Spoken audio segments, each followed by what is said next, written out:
If you get this error message, your PHP installation appears to be missing the MySQL extension which is required by WordPress. Please check that the MySQLi PHP extension is installed and enabled. Don't panic, it can be solved with just a few clicks.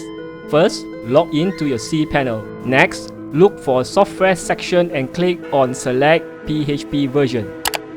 Then, on the top, look for Extensions and click on it. Moving on, look for the extension MySQLND and ND_MySQLi. If it's not selected, just click on the checkbox to select it. Then, go back to your website and refresh it.